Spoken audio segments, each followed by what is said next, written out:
जी company बंद तो गई थी, बहुत आसान था, काम भी काफ़ी किया उसके अंदर, अब लॉसेस भी हो गए हैं और काफ़ी टाइम से काम भी नहीं हो रहा उसके अंदर। तो अब उसको बंद कैसे करें? तो आइए चलिए सीखते हैं voluntary strike off a company as per the companies act 2013। Voluntary strike off होता क्या है? तो वॉलंटरी स्ट्राइक ऑफ जो होता है वो एक तरीका होता है कंपनी बंद करने का, जिसमें कि आप अपने आप खुद कंपनी को बंद करना चाहते हैं। रजिस्ट्रेशन का मतलब आप लोग शायद जानते होंगे कि रजिस्ट्रेशन ऑफ कंपनी का मतलब क्या है। रजिस्ट्रेशन का मतलब ये होता है कि रजिस्ट्रार जो होता है वो अपने रजिस्टर के अंदर कंपनी का नाम लिख लेता है और उसके अगेंस्ट एक सर्टिफिकेट ऑफ इनकॉर्पोरेशन इशू कर देता है, और जैसे ही सर्टिफिकेट ऑफ इनकॉर्पोरेशन इशू हो जाता है कंपनी एग्जिस्टेंस में आ जाती है। तो जो स्ट्राइक ऑफ होता है वो बिल्कुल इसका ऑपोजिट होता है कि रजिस्ट्रार जो है, जो कंपनी ऑलरेडी रजिस्टर्ड है, उसका नाम जो है अपने रजिस्टर से हटा देता है, और जैसे ही वो नाम उस रजिस्टर से हटा, उस कंपनी की एग्जिस्टेंस जो है वो खत्म हो जाती है। बहुत सारे रीजन हैं स्ट्राइक ऑफ करने के। जैसे एक रीजन है कि कंपनी ने 1 साल तक बिजनेस स्टार्ट ही नहीं किया बनने के बाद, या कंपनी 2 साल से कंपनी कुछ काम कर ही नहीं रही थी। तो और भी सच रीजंस हैं। So there are many reasons जिसके बेसिस पे आप स्ट्राइक ऑफ के लिए अप्लाई कर सकते हैं। इस प्रेजेंटेशन में हम वॉलंटरी स्ट्राइक ऑफ की ही बात करेंगे। वॉलंटरी स्ट्राइक ऑफ, जैसे मैंने आपको बताया कि आप खुद स्ट्राइक ऑफ करने के लिए रजिस्ट्रार को अप्लाई करते हैं। रजिस्ट्रार के पास भी पावर होती है स्ट्राइक ऑफ करने की, बट हम अपना जो डिस्कशन है इस प्रेजेंटेशन में खाली वॉलंटरी स्ट्राइक ऑफ तक ही लिमिटेड रखेंगे। जैसे कि मैंने आपको बताया, 2 मोड्स होते हैं स्ट्राइक ऑफ करने के। पहला है जिसमें रजिस्ट्रार ऑफ कंपनी इनिशिएट करते हैं स्ट्राइक ऑफ को, और दूसरा है जिसमें आप खुद स्ट्राइक ऑफ की एप्लीकेशन फाइल करते हैं।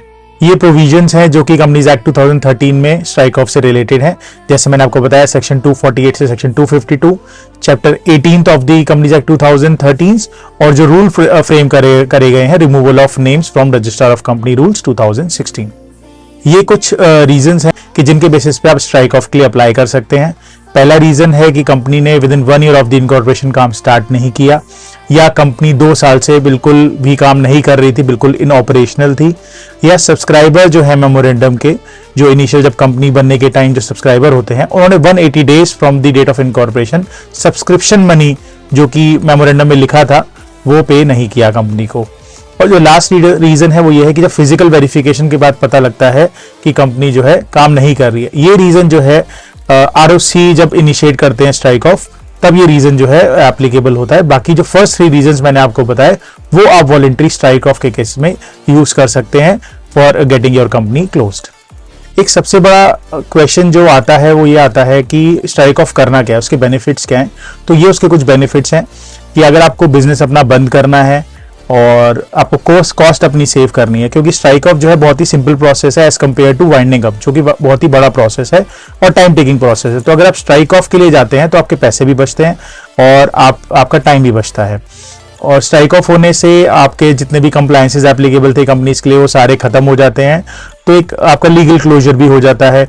और कॉर्पोरेट सिंप्लीफिकेशन, जैसे अगर आप कोई कॉर्पोरेट स्ट्रक्चरिंग कर रहे हो, कुछ कर रहे हो, कंपनी को बंद करना है, हटाना है, कोई सब्सिडरी को बंद करना है, तो आप स्ट्राइक ऑफ के प्रोसेस के लिए जा सकते हैं, जो कि एकदम क्विक और आसान तरीका है कंपनी को बंद करने का। कुछ कंपनीज ऐसी होती हैं जिनके लिए आप स्ट्राइक ऑफ फाइल नहीं कर सकते हैं, जैसे सेक्शन 8 कंपनीज हो गई। सेक्शन 8 कंपनीज क्या होती हैं? Section 8 companies not for profit organisations होती हैं, तो आप उनके लिए स्ट्राइक ऑफ फाइल नहीं कर सकते हैं। ऐसी कोई कंपनी जिसके एसेट पे कोई चार्ज क्रिएट हो, चार्ज का मतलब होता है जैसे कि मॉर्गेज करा हो, गिरवी रखे हो एसेट कंपनी के, उस केस में भी आप स्ट्राइक ऑफ की एप्लीकेशन फाइल नहीं कर सकते हैं।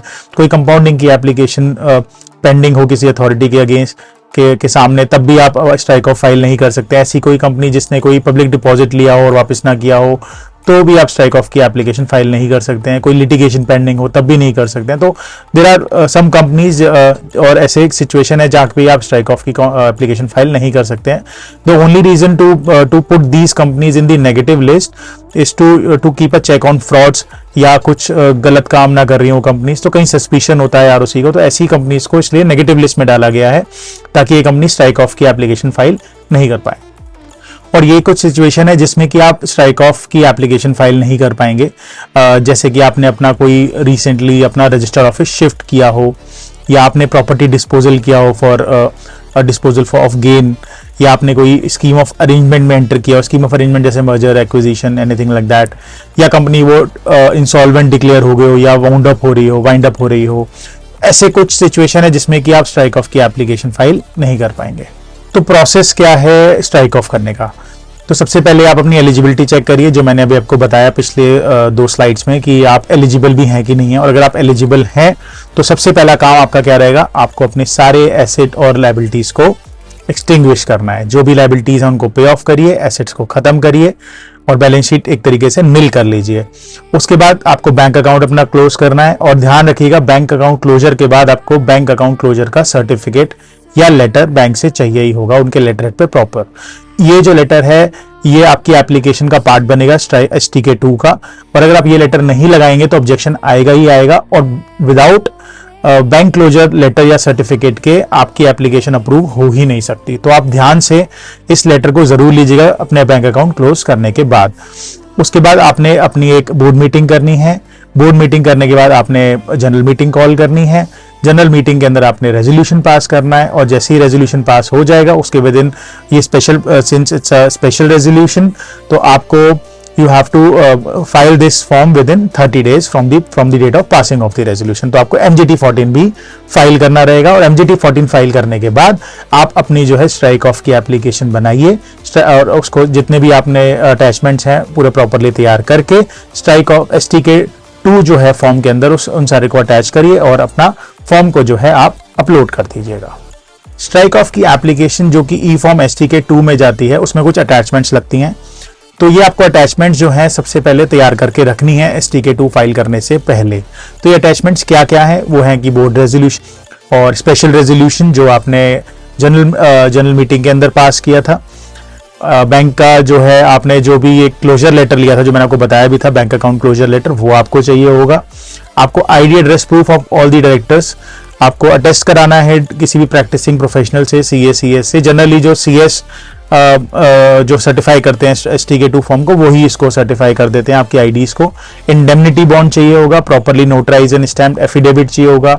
इंडेमनिटी एंड एफिडेविट्स क्यों चाहिए होते हैं, क्योंकि इसके अंदर ऑब्वियसली आप स्ट्राइक ऑफ जब कर लेंगे तो स्ट्राइक ऑफ हो सकता है कि स्ट्राइक ऑफ के बाद कोई ऐसी लायबिलिटी अराइज हो जाए जो कि आपके नोटिस में ना हो, या आपने रजिस्ट्रार को ना बताया हो। तो ऐसा कुछ भी अगर लॉस है, या कोई डिपार्टमेंट कोई स्ट्राइक ऑफ के बाद लेट्स से उठ के आ जाता है कि कोई लायबिलिटी आपकी, कोई ऑब्लिगेशन है जो कि आउटस्टैंडिंग है, तो वो आपको पे करनी होगी। इसलिए इंडेमनिटी और एफिडेविट बनाए जाते हैं और एप्लीकेशन अटैच किए जाते हैं।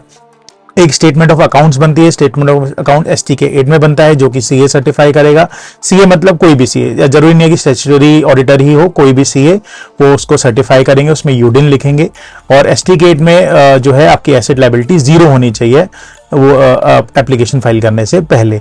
बैंक अकाउंट क्लोजर लेटर जो मैंने आपको पहले बता दिया, वो तो मैंडेटरी है, लगेगा ही लगेगा। और एक आप एफिडेविट एडिशनल बना सकते हैं कि आपने बैंक अकाउंट क्लोज कर दिए हैं और सारी एसेट और लायबिलिटी आपने डिस्चार्ज कर दी है। तो it will act as an additional document जो कि आपको आपकी एप्लीकेशन को सपोर्ट करेगा और आपके केस को स्ट्रॉन्ग कर देगा। और भी ऐसा कोई डॉक्यूमेंट जो कि चाहिए होगा आप लगा सकते हैं। जैसे ही आपकी अटैचमेंट्स रेडी हो जाती हैं, आप E-Form STK 2 के अंदर उनको अटैच करिए। E-Form STK 2 को पूरा फिल करिए, प्रैक्टिसिंग CS और CA से अटेस्ट कराइए और उसको अपलोड कर दीजिए। फीस जो है ₹10,000 है, और इसकी प्रोसेसिंग जो है एक सेंट्रलाइज सेंटर है वहाँ पे होने लग गई है। पहले लोकल ROC में होती थी, अब सेंट्रलाइज सेंटर में ही होती है, वहाँ पे जाके उसकी प्रोसेसिंग हो जाएगी। और अगर प्रोसेसिंग में कोई इशू आता है, लेट्स से कोई ऑब्जेक्शन आता है, आपके फॉर्म में कोई कमी थी, तो आपको डेफिशिएंसी बता दी जाएगी। उस डेफिशिएंसी को पूरा करिए और उसके बाद रीसबमिट कर दीजिए फॉर्म को। इसके बाद जब फॉर्म प्रोसेस हो जाएगा, प्रोसेस होने के बाद जो ROC है वो एक पब्लिक नोटिस को इशू करेंगे। वो जो पब्लिक नोटिस है वो एक STK 6 फॉर्मेट में होता है, जो कि रूल्स में दिया हुआ है। उसमें आपको पब्लिक नोटिस जो है ROC सबको इशू करेंगे। वो 30 डेज का जनरली टाइम दिया जाता है कि अगर किसी को कोई ऑब्जेक्शन है तो वो ROC के साथ उस ऑब्जेक्शन को फाइल कर दे, और ROC फिर उसको स्ट्राइक ऑफ को रोक देगा और उस पर पहले कार्यवाही करी जाएगी। तो जैसे ही STK 6 जो कि पब्लिक नोटिस है उसको इशू किया जाता है, उसके बाद 30 डेज का टाइम दिया जाता है। और ये जो नोटिस है वो ROC की वेबसाइट पे भी इशू होता है, और एक कोई भी न्यूज़पेपर में इंग्लिश लैंग्वेज में, और एक वर्नाकुलर लैंग्वेज जो कि लोकल लैंग्वेज होती है उसमें उसको इशू किया जाता है, और 30 डेज का टाइम दिया जाता है फॉर फाइलिंग द ऑब्जेक्शन। अगर कोई भी ऑब्जेक्शन नहीं आता है विद इन 30 डेज, जो आरओसी है आगे फर्दर प्रोसीड करते हैं और कंपनी को स्ट्राइक ऑफ कर देते हैं और एक नोटिस इशू कर देते हैं STK 7 के अंदर, जिसके अंदर की लिखा होता है कि ये जो कंपनीज हैं जिसने अप्लाई किया था स्ट्राइक ऑफ के लिए, उनका स्ट्राइक ऑफ अप्रूव कर दिया जाता है और कंपनी जो है वो स्ट्राइक ऑफ हो जाती है। MCA के वेबसाइट पे इस कंपनी का जो स्टेटस है वो स्ट्राइक ऑफ लिखा हुआ आ जाता है और आपका जो प्रोसेस है पूरा वो कंप्लीट हो जाता है और आपकी कंपनी क्लोज हो चुकी है और अब आपको इसके आगे कुछ नहीं करना है। स्ट्राइक ऑफ के इफेक्ट्स क्या होते हैं? जैसे ही आपका स्ट्राइक ऑफ कंपनी का हो गया, कंपनी बिल्कुल उसकी एग्जिस्टेंस खत्म, it ceases to operate. COI जो सर्टिफिकेट ऑफ इनकॉर्पोरेशन है वो रिवोक हो जाता है। बट हाँ, ये ध्यान रखिएगा, अगर स्ट्राइक ऑफ हो गया इसका मतलब ये नहीं है कि आपकी ऑब्लिगेशंस खत्म हो गई हैं। हाँ, आपके कंप्लायंसेस पार्ट सब कुछ खत्म हो चुका है, कंपनी की एग्जिस्टेंस खत्म हो गई है, मगर आपकी जो ऑब्लिगेशंस हैं, लेट्स से जो मैंने आपको बताया था, अगर कोई भी लायबिलिटी फ्यूचर में अराइज होती है कंपनी से रिलेटेड, चाहे वो डिपार्टमेंटल हो चाहे रेगुलेटरी हो, कोई भी हो, वो आपकी हमेशा सर्वाइव करेगी ही करेगी। तो आपके जो ऑफिसर्स हैं कंपनी के, वो हमेशा उनकी ऑब्लिगेशन रहती ही रहती है इवन आफ्टर स्ट्राइक ऑफ। तो ये कुछ इंपॉर्टेंट बातें हैं जो कि आपको ध्यान रखनी है स्ट्राइक ऑफ के टाइम, स्ट्राइक ऑफ की एप्लीकेशन फाइल करते टाइम। सबसे पहला ये कि जो STK 8 है, CA सर्टिफिकेट जो इशू करता है, वो आपका 30 डेज से ज़्यादा पुराना नहीं हो। ज़्यादा पुराना होगा तो चांसेस हैं कि ऑब्जेक्शन आएगा और यूडिन जरूर लिखा हो उसके अंदर। सेकंड क्वेश्चन जो सबसे ज़्यादा जो कंसर्न रेज होता है वो ये होता है कि INC 20A लेट्स से किसी कंपनी ने फाइल नहीं किया है तो उसका STK 2 फाइल हो सकता है कि नहीं। तो आप एक बात समझिए, अगर आप INC 20A फाइल नहीं करेंगे तो आप MGT 14 नहीं फाइल कर पाएंगे और अगर आप MGT 14 नहीं फाइल कर पाएंगे तो STK 2 तो फाइल होने का सवाल उठता ही नहीं है। ये एक बहुत ही टेक्निकल क्वेश्चन है और ये प्रोफेशनल्स को ज्यादा समझ में आएगा। INC 20 basically commencement of business का फॉर्म होता है कि हम डिक्लेयर कर रहे हैं कि हम बिजनेस स्टार्ट करने के लिए रेडी हैं, और अगर ये फॉर्म फाइल नहीं होता है तो आप आगे चल के बहुत सारी फॉर्म फाइलिंग नहीं कर सकते हैं और एक ये मैसेज जाता है ROC को कि बिजनेस कमेंसमेंट नहीं हुई है। तो INC 20 अगर आप फाइल नहीं करेंगे तो MGT 14 नहीं फाइल कर पाएंगे और अगर आप MGT 14 नहीं फाइल कर पाएंगे तो STK 2 फाइल नहीं कर पाएंगे। तो आपको INC 20 फाइल करना ही रहेगा। अब ये क्वेश्चन उठता है कि INC, अब लेट्स से सब्सक्राइबर ने पैसे तो डाले ही नहीं तो INC 20 फाइल क्यों करें या फाइल कैसे करें? तो इसमें आप एक अंडरटेकिंग लगा दीजिएगा कि भाई this was happened and the subscriber did not pay the money and we are filing for the purpose of filing MGT 14, या ऐसा कुछ करके लिख के आप जो है INC 20 को फाइल कर दिए, उसके बाद MGT 14 फाइल करिए, फिर अपना STK 2 फाइल करके स्ट्राइक ऑफ का प्रोसेस स्टार्ट कर दीजिए। सबसे इंपॉर्टेंट क्वेश्चन एक और आता है, वो ये है कि अगर किसी कंपनी ने अपने एनुअल रिटर्न्स फाइल नहीं करे हैं तो STK 2 फाइल हो सकता है कि नहीं हो सकता। तो इसका एक क्लैरिटी आ चुकी है, नोटिफिकेशन इज देयर कि जिस साल आपका कंपनी का काम रुक गया है स्टार्टिंग में, तो आप उस साल की एनुअल फाइलिंग नहीं भी करते हैं तब भी आप STK 2 फाइल कर सकते हैं। तो अगर आप एनुअल रिटर्न फाइल नहीं कर रहे हैं जिन सालों में कंपनी इन ऑपरेशनल थी, तब भी आप स्ट्राइक ऑफ के लिए एलिजिबल हैं, आप STK 2 फाइल कर सकते हैं और वो भी अप्रूव भी हो जाएगा। इन केस कोई ऑब्जेक्शन आता है तो आप क्लैरिफिकेशन दे सकते हैं।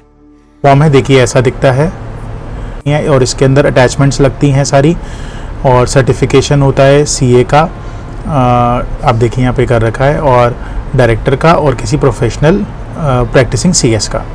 और अटैचमेंट देख लीजिए लगी हुई यहाँ पे STK 4, STK 3 indemnity bond affidavit जो मैंने आपको बताया था, STK 8 एक्सेल में भी लगता है जो कि CA सर्टिफिकेट होता है, डायरेक्टर्स की KYC होती है और STK 8 हो गया, और लिस्ट ऑफ शेयर होल्डर्स आप लगाएंगे और जो आपने रेजोल्यूशन पास करें वो लगाएं। तो सारी अटैचमेंट्स ध्यान रखिएगा, ये लगानी है आपने। अगर आप कोई भी अटैचमेंट मिस करते हैं तो ऑब्जेक्शन तो पक्का आएगा, तो ये बात आप ध्यान रखिएगा। रिसेंटली हमने इसका STK 2 फाइल किया था, तो देखिए जो कंपनी स्टेटस है उसका under process of strike off आ गया। इसका मतलब ये है कि हमारा STK 2 अप्रूव हो गया है और ROC ने जो है वो 30 डेज वाला जो नोटिस है STK 6 पब्लिश कर दिया है।